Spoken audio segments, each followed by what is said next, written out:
didn't even get to cross.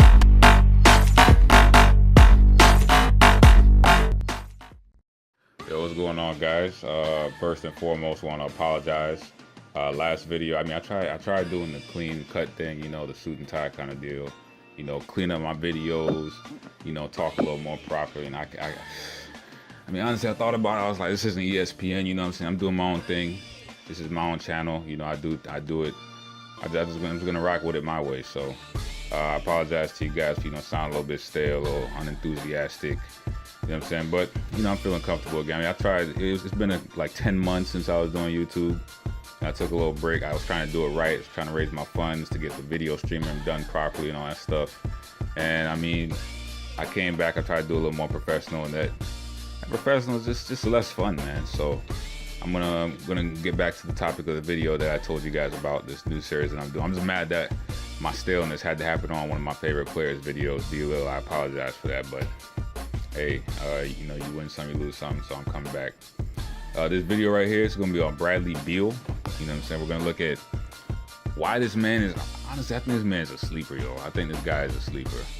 Everybody, you know, is going crazy over DeMar DeRozan and you know, rightly so. He's nice. DeMar DeRozan, Klay Thompson, you know what I'm saying? And some other young cats that are coming up that everyone's going crazy about, like Devin Booker's especially one. And he's nice, but I'm gonna show you why Bradley Beal is honestly just better than quite a few players that I've listed. Number one, I mean, he's just so dynamic. Like Devin Booker and them boy, like Devin Booker especially, he's a really good scorer in the half court. But honestly, if you get him in full court and he has to do like a fast break, like 1-on-3, he can't do that kind of stuff. I mean, he's really good if you get him in the post, or if you have him shooting mid-range jumpers, and half-court offense, he can do his own ISO game. But Bradley Beal, this guy can give it to you just about any way you want on offense. I mean, this guy, with pick, no pick, guy's gonna dice you up. He'll split the pick, or he'll pull up for the three. I mean, he's just an offensive dynamo. I mean, pull up mid-range, pull up three, spot up jumpers, catch and shoot. I mean, the dude, if you look at his offense, he shoots really well from the free throw percentage too. I pulled up some stats online that I found.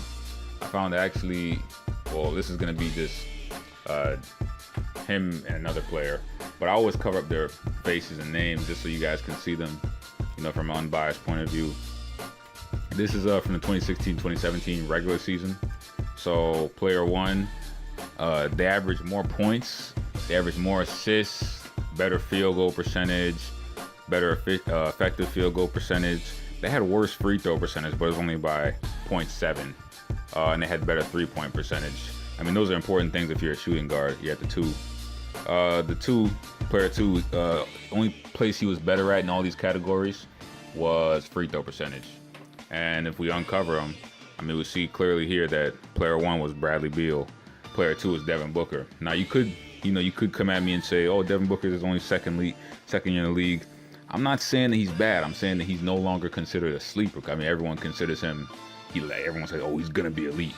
I mean, I think people have lost sight that Bradley Beal is on his way. I mean, he's really been carrying the Wizards on the other half, because John Wall's been doing his part with the ball handling, and he's been doing the other part with the scoring. I mean, he's just been piling it up with the volume. He's been packing it in.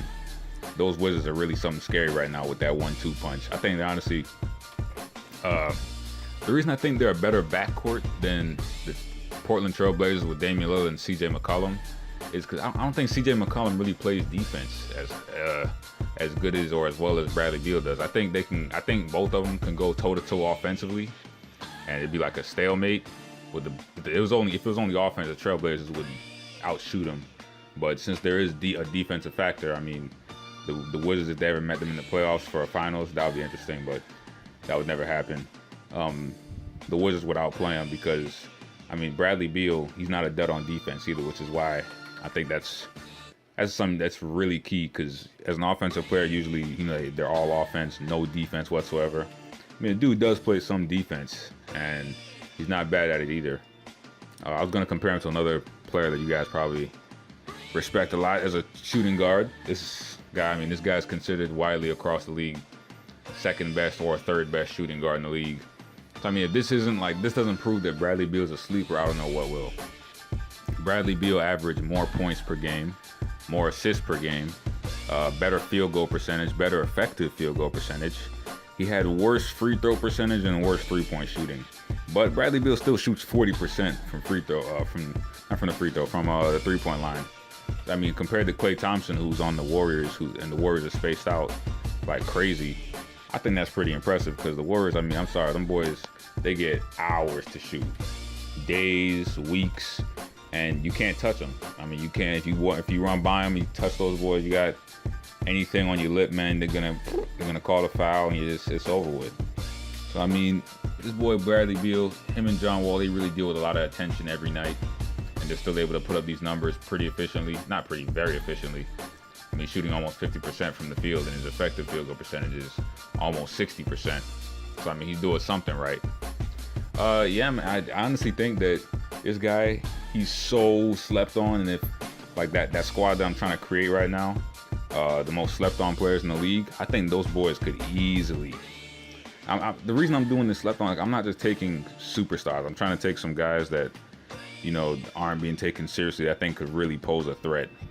And they're not the best of their position. The next couple guys I'm going to list, they're not the best of their position, but they're real sleepers because they've put up some battles against some people who are considered the top at their position. Because who's a better shooting guard in the league than Klay Thompson, that we all don't ever argue with?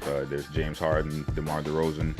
I mean, I think we can make the argument here that Bradley Beal is a better shooting guard than Klay Thompson. I mean, just think about it, he's more versatile. He can do way more. First, Klay Thompson can't dribble. He can't do any of the dribble ISOs and all that stuff. Bradley Beal can do Klay Thompson's job to a lesser extent, and also do another job, which makes him a lot better as a player. So I mean, Bradley Beal, I feel like this guy, he's the ultimate sleeper shooting guard in the league. He could definitely start on any team in the league and make an impact. And I wouldn't say he could be a star. I wouldn't say he could be a star because I've never seen him by himself, and it's not actually fair to actually, you know, just think about him being on a team by himself. Just like how you can't really call Kyrie's little time by himself without LeBron anything serious, because I mean, he was a rookie, the team was trash. We've never seen Bradley Beal by himself, nor will we likely see him by himself in this NBA where talent kind of huddles together. So I mean, that's not a fair question to ask. It's a different era, different rules. I'm not a big fan of it, but I mean, it's just the way it goes. So Bradley Beal, if he's on this squad, he's doing half of the work that John Wall is doing as well, where they're carrying the team together. I mean, I'm pretty sure this guy could go on a lot of squads and be very impactful as a shooting guard. So definitely keep him. If you're gonna draft somebody, he's in the 80s, so usually you can steal him in the second or third round in fantasy draft, or you can even trade for him. He's a really solid buy. All right, man. So I'll catch you guys next video. I'm gonna be putting out the small forward video. I'm gonna let you guys know it's somebody who I actually think if you put him on the right squad, he could beat LeBron in a series. I honestly believe he could beat LeBron in a not a one-on-one series, but in a series of 7. If you put him on a decent enough squad, he could take LeBron all 7 games and win. Can't wait for you guys to see who that is. You're not gonna believe it, but I can put up a pretty good fight that he could whip LeBron in the series. All right. Oh yeah. Also, you guys, I'm also gonna be putting out another video. I'm gonna be taking the top two players of each position from each era. So from the 60s, the 70s, the 80s, the 90s, and the 2000s and 2010s, I'm gonna be putting together a lot of those players, and we're gonna run a tournament. You know, see which era kind of comes out on top. We're gonna be setting up the benches, the starting lineups. I'm gonna let you guys see that. I'm gonna simulate that. Be about a 20-minute episode, but all right, I'll catch you guys later.